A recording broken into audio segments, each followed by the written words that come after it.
जयकारा बोलिए श्री गुरु महाराज की जय। श्री परमहंस सत्यार्थी जी महाराज की जय। बात चल रही है अंतःकरण का दूसरा भाग बुद्धि की। मैं ये सोचता हूँ कभी कभी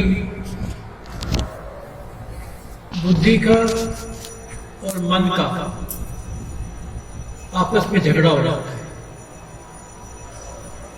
जो चीज मन मानता है बुद्धि नहीं मानती, और जो बुद्धि मानती है वो मन नहीं मानता। क्योंकि बुद्धि में बहुत सारे सोच विचार आ जाते हैं। एक बच्चा मेरे पास आया, बात तो बहुत छोटी सी है,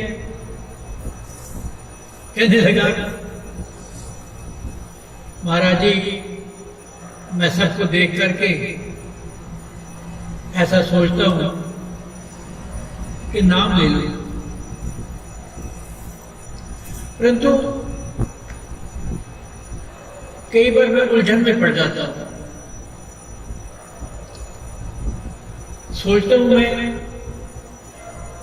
पहले मेरे अंदर का काम, क्रोध, लोभ, मोह, अहंकार, ये सभी जो अवगुण कहे गए हैं, ये सभी के सभी छूट जाए, और छोड़ने की कोशिश भी कर रहा हूं। ये छूट जाए तो मैं नाम लूं। मैं कि बेटे तुम्हारे अंदर संघर्ष चल रहा है, बहुत सुंदर, बहुत अच्छा है, परंतु याद रखो अंधेरे को मिटाने के लिए रोशनी की आवश्यकता होती है। अंधेरे को मिटाने के लिए तुम भी समझते हो इस चीज को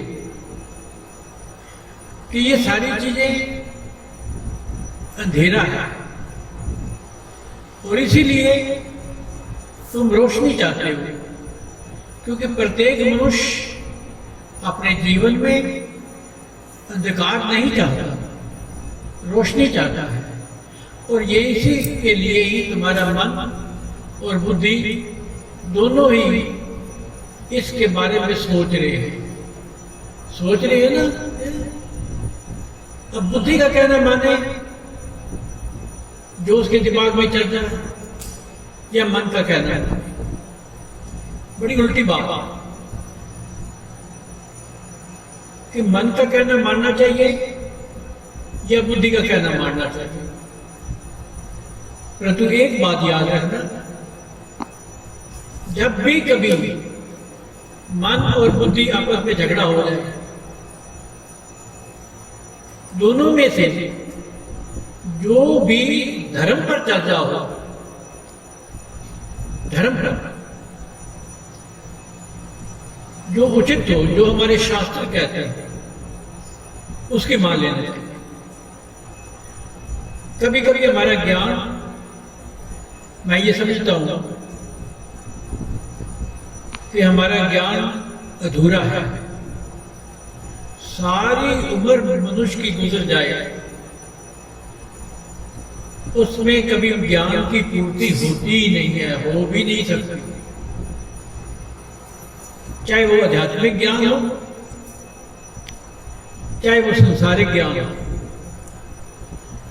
अगर एक तरफ का वो ज्ञान प्राप्त करना चाहेगा तो दूसरी तरफ का छूट जाएगा।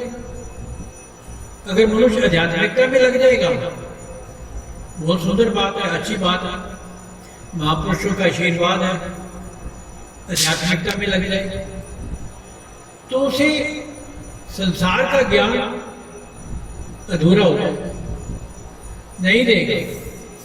और अगर संसार के ज्ञान की पूर्ति करने लगेगा तो कभी आध्यात्मिक ज्ञान में अधूरा रह जाएगा, फिर बहाने बनाएगा। अगर ऐसा हो जाए तो मैं जाऊं जी, ऐसा हो जाए तो मैं ऐसा करूं जी। एक बच्चा कहने लगा जैसे मेरे पास ना मोटर कार हो जाए तो मैं गुरु महाराज जी के दिल्ली निवासी भगवान जी के दर्शन करने जाऊंगा। बस में मैं जा नहीं सकता जी, मेरी तबीयत खराब हो जाती है जी। अरे तबीयत खराब क्या होनी है, जहाँ तू जा रहा है मैं रक्षा करेंगे अपने आप। नहीं, मेरे पास गाड़ी हो जाएगी ना फिर मैं जाऊंगा। गाड़ी हो जाएगी ना फिर भी कोई ना कोई बहाना बनाएगा, जरूर बनाएगा, उसमें होगा ही नहीं। तो मन की बात मानेगा या बुद्धि की बात मानेगा। तो वो कहने लगा मुझे कि पहले जी काम क्रोध लोभ मोह। मैं कह बेटे ये तो सारी जिंदगी लगी रहेगी, सीधी सी बात है। इनका तो जिंदगी में हमारे साथ एक गठबंधन हो गया। पर वही बात है ना कि नीयत छोटी बहाने ढेर। तुम्हारी नीयत ही ठीक नहीं है, तुम्हारे सोच विचार ही ठीक नहीं है। अगर तुमने इस तरफ आना है तो सब कुछ छोड़ दे। अरे पगले कैसा सोच रहा था? जब कहीं रोशनी हो जाएगी तो अंधेरा अपने आप चला जाएगा। अंधेरे को कहो अंधेरा महाराज जी चले जाओ चले जाओ चले जाओ, मैं बड़ी मेहनत करता हूँ, नहीं जाएगा। पर एक रोशनी का बल्ब जला लो, मोमबत्ती जला लो, दिया जला लो, किसी भी प्रकार का अंधेरा अपने आप छुट जाएगा। रात ने कहा भगवान को कि सारी रात मैं रहती हूँ पर सूर्य नहीं आता मेरे पास, रोशनी तो करे। सूर्य से पूछा कि सूर्य कहता है मैं सारा दिन रहता हूँ, फिर ये रात आती है मैं भाग जाता हूँ और फिर इतनी देर में बाहर रह करके दोबारा आता हूँ तो रात चली जाती है। तो भगवान पता क्या कहने लगे दोनों को, अच्छा किसी दिन दोनों इकट्ठे आ जाना। कहता ऐसा नहीं हो सकता, ऐसा कदापि नहीं हो सकता कि इकट्ठे कभी आ ही नहीं सकते। या तो अंधेरा आएगा या मैं क्या पगले क्या बात कहता है। तो कुछ इंसान कुछ अच्छा सोच कि तू अगर मान लो सतगुरुदेव भगवान से नाम दान ले लेगा, अपने को शुद्ध कर लेगा, अपने को अच्छा कर लेगा, तो ये अंधेरा, ये काम, तुम्हारी कामनाएं इच्छाएं बहुत कम हो जाएंगी। अब जैसे देश का ये हाल चल रहा है, सारे लोग अपने अपने घर में हैं, तो इच्छाएं सीमित होगी ना। इच्छाएं कितनी रही, बहुत कम होगी, सीमित होगी बिल्कुल ही। अगर तुम्हारी इच्छाएं भी सीमित हो जाएंगी, तुम्हारा क्रोध भी कम हो जाएगा, सतगुरुदेव भगवान जी के दर्शन करेगा, शीतल कोई भी शेर दहाड़ता हुआ आए मान लो और आगे नदी हो तो नदी में कूदता नहीं है, क्यों? उसे मालूम है कि मैं जल में कूद जाऊंगा तो मेरा गुस्सा खत्म हो जाएगा। इसी प्रकार से हमारी बुद्धि वास्तव में जितनी भी काम क्रोध लोभ मोह में फंसी हुई हो, पर सतगुरुदेव भगवान जी के श्री चरणों में जो भी आता है अपना नतमस्तक हो जाता है, अपना सब कुछ उनके समर्पण कर देता है, तो उसकी बात ही खत्म हो जाती है, कुछ भी नहीं रहता। तो इसलिए मैंने कहा, मैं कह ऐसी बात नहीं है, ये काम क्रोध लोभ मोह से सारा ठीक हो जाएगा। तुम अपने सतगुरुदेव भगवान जी की श्री चरणों में पड़ जाओ, नाम लेकर के उनकी साधना कर, और साधना करेगा तो तेरा मन भी, बुद्धि भी, चित्त भी, अहंकार भी, सारी दोषें सब ठीक हो जाएगी। पर तो कर तो सही, अगर एक मनुष्य स्कूल में दाखिल हो जाता है तो धीरे धीरे धीरे धीरे पढ़ता पढ़ता पढ़ता पढ़ता कितनी क्लासें पास कर लेते हैं। अगर स्कूल में दाखिल ही ना हो, मान लो ये देखो हमारे पास स्कूल है, हम स्कूल में जाए नहीं तो हम कह जी हमें डिग्री मिल जाए, तो कैसे मिल जाएगी? घर पढ़ करके किताबों की डिग्री नहीं मिलती बाबा। अगर तुमको हो ना कि मैं घर में ला करके किताबें पढ़ता हूँ और मुझे डिग्री मिल जाए, ऐसे नहीं मिलती भाई, स्कूल में तो जाना ही पड़ेगा। सतगुरुदेव भगवान कहते थे कि तुम बस्ता लेकर के स्कूल आ जाओ, आगे पास मैंने करना है भाई, स्कूल में तो जाना ही पड़ेगा। स्कूल में जाओगे तो ही पढ़ाई शुरू होगी, और मास्टर की कभी कभी डांट भी पड़ेगी, पढ़ाएंगे भी सही, ज्ञान भी देंगे, और प्यार भी करेंगे। पर उस समय एक बात अवश्य सोचनी पड़ेगी कि जो तुम्हारी बुद्धि है, जो तुम्हारा मन है, जो तुम्हारे चित्त की वृत्तियां हैं, जो तुम्हारा अहंकार है, सारा सतगुरुदेव भगवान जी के श्री चरणों में अर्पण करना पड़ेगा, देना पड़ेगा। मेरा मुझ में कुछ नहीं, जो कुछ है सो तेरा, तेरा तुझको सौंपते क्या लागेगा मेरा। पहले भी कुछ नहीं था मेरा, अभी कुछ नहीं है मेरा।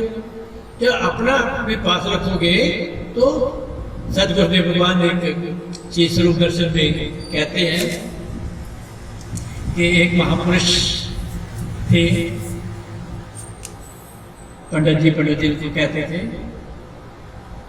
वो आए सतगुरुदेव भगवान के पास, नवीन निवासी भगवान जी के पास। सतगुरुदेव भगवान ने उनको चोला दिया, संन्यास दिया। उन्होंने सब कुछ अर्पण कर दिया, पर एक दबन्नी जेब में रखा। उन्होंने पूछा, भाई तुमने सब कुछ अर्पण कर दिया? कहते हाँ जी सब कुछ अर्पण कर दिया। फिर पूछा, सब कुछ अर्पण कर दिया? हाँ सब कुछ अर्पण कर दिया। तो दबंदी क्यों रखी हुई है? कहते जी चाय पीने की आदत होती है। अरे दबंदी की चाय एक दफा पी लेगा, 2 दफा पी लेगा, सस्ता जमाना, फिर तो लंगर में ही पिएगा ना, फिर तो जब मिलेगी तभी पिएगा ना। उन्होंने दबंदी निकाल करके श्री चरणों में रख दी। तो ये है बुद्धि का विषय। दिमाग से उन्होंने सोचा कि सब कुछ अर्पण करते हुए चुपचाप सतगुरुदेव भगवान को क्या मालूम, पर वो तो अंतर्यामी होते हैं। उन्होंने कहा दबंदी क्यों रख ली? बुद्धि कहीं ना कहीं जरूर सोचेगी, कहीं ना कहीं जरूर बहाना ढूंढ लेगी, कहीं कुछ ना कुछ जरूर करेगी। कि एक छोटी सी हंसी की बात बताता हूं मैं बुद्धि के बारे में, बड़ा एक हंसी की बात बताता हूं। एक नट था, नट, ये खेल तमाशा करने वाले, 2 तरफ बांस गाड़े हुए, बीच में रस्सी थी और वो फटाफट उसके ऊपर चढ़ गया और नीचे ढोल बज रहा था, नीचे ढोल बज रहा था, परंतु उसका ध्यान उस बांस के ऊपर चढ़ने का था और एक रस्सी बंधी हुई थी दोनों बांसों के बीच में। वो उसके ऊपर चलने लगा, नीचे ढोल बज रहा था, चलो शाबाश शाबाश कर रहा था। यही संसार का हाल है, सीधी सी बात है। तुम ढोल की तरफ ध्यान दो, तुम तो ये देखो कि मैं कर क्या रहा हूं, ये संसार के तो गतिविधियां चलती रहेगी, इनके बारे में मत सोच। अगर तुमने अपना आप समर्पण किया है तो समर्पण कर दे, छुट्टी, उसके बाद में क्या सोचना। ढोल बज रहा था, वो रस्सी के ऊपर चढ़ रहा था। हुआ क्या, बड़ी एक अजीब सी बात हुई कि उस सारे मजमे में जो सारे देख रहे थे, 4 चोर भी थे। उन्होंने देखा, वाह वाह ये तो बड़ा काम का आदमी है, फटाफट बांस पे चढ़ गया और एक रस्सी से वो इधर उधर कूद गया। ये तो बड़ा काम का आदमी है, इसका अपहरण कर। देखो बुद्धि कहां चलती है, किसी की अच्छाई की तरफ चलेगी, नहीं बुराई की तरफ चलेगी। जब खेल खत्म हुआ, उसने किसी तरीके से भी बरगला करके उस आदमी को साथ ले गया, साथ ले गया। रात हुई, उस आदमी को कहने लगे, तू ऐसे कर, अब इस बिल्डिंग पे चढ़ जा, तू जैसे बांस पे चढ़ा था ना, इस बिल्डिंग पे चढ़ जा और ऊपर जाके खिड़की खोल दे, हम आ जाएंगे, दरवाजा खोल दे, हम आ जाएंगे। जानते हो वो क्या कहने लगा? पहले ढोल बजाओ, पहले ढोल बजाओ तो मैं ऊपर चढ़ूंगा, क्योंकि उसे ये आदत पड़ी हुई थी, ढोल बजेगा तो मैं उसके ऊपर चलूंगा, ढोल नहीं बजेगा तो नहीं चलूंगा। तो बहाने हैं ये बुद्धि के।